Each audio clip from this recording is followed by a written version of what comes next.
All right, let's dive into a problem that's really interesting because it's part math puzzle and part programming challenge. The goal? Multiply complex numbers. But here's the twist, they're given to us as strings of text. So how on earth do you do math on text? I mean, seriously, how do you multiply two strings? It sounds like a trick question, right? But it's a classic coding problem that really makes you stop and think about how we represent data before we can even start to work with it. So let's make this real. Imagine you're given two inputs, 1 plus 1i and 1 plus 1i. Your job is to multiply them. And the result? It also has to be a string. This is the core of the puzzle we're going to solve together. Okay, so before we can even think about doing any multiplication, we have to tackle the string puzzle itself. We need to peek inside these text inputs and figure out what numbers they're actually holding. And that whole process, that's what we call parsing. So what are these strings, really? Well, they represent complex numbers. And every complex number has two key parts, a real part, which we'll call A, and an imaginary part, we'll call B. Our very first job is to find A and B inside each string. Luckily, the structure is always the same. You've got a real number, a plus sign, an imaginary number, and then the letter I. And that consistent pattern, that's our golden ticket, because it means we can pull out A and B reliably every single time. Okay, check this out. Let's take the string 1 plus minus 1i. The real part A is just 1. The imaginary part B is -1. See? All we have to do is split the string at that plus sign and then get rid of the I at the end. And just like that, we've cracked the first part of the puzzle. All right, part 1 is done. We've got our numbers. Now for the fun part. Let's unlock the actual math formula that's going to power this whole thing. So, if we write this out like a real math problem, here's what it looks like.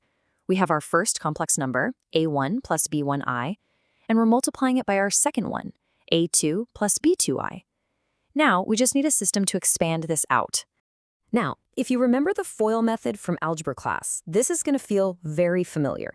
You multiply the first terms, then the outer terms, then the inner terms, and finally, the last terms.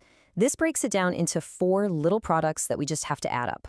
And here it is, the secret sauce, the one crucial rule you need to know for this whole thing to work. I squared is equal to -1. That's literally the definition of an imaginary number. And it's the magic trick that lets us simplify that last term and put all the pieces back together. And once you apply that little rule, everything cleans up beautifully into this final formula. The new real part is just the product of the original real parts minus the product of the imaginary parts. The new imaginary part is a bit of a cross multiplication. This formula right here, this is our blueprint for the code. So we have the formula. We know how to get the numbers out of the strings. Now let's lay out the actual blueprint for our code. How do we turn this math theory into a function that a computer can actually run? It really just boils down to 3 simple steps. First, we parse the strings to get our 4 numbers. Second, we plug those numbers into that formula we just figured out. And third, we form out the results back into that A plus B string. That's it. Let's see what it looks like. Okay, you've seen the blueprint. Now let's see just how clean and elegant the actual code for this is. You might be surprised at how simple it is. And bam, there it is. In Python, this is pretty much the whole solution. This single line is a direct translation of our formula. It calculates the new real part, sticks a plus sign in there, calculates the new imaginary part, and tacks on the I at the end, all inside one nicely formatted string. So let's bring it all home and go back to our very first example. For 1 plus 1i, both a and b are just 1. We plug those into our formula. The real part becomes 1 times 1 minus 1 times 1, which is 0. The imaginary part becomes 1 times 1 plus 1 times 1, which is 2. And there you have it. Our final answer is 0 plus 2i. So what have we learned here? Well, the solution is always these 3 steps: parse, calculate, and format. But I think the real aha moment is realizing that what looks like a pure math problem on the surface is, in the world of programming, often a string parsing challenge in disguise. And that kind of leaves us with a final thought to chew on.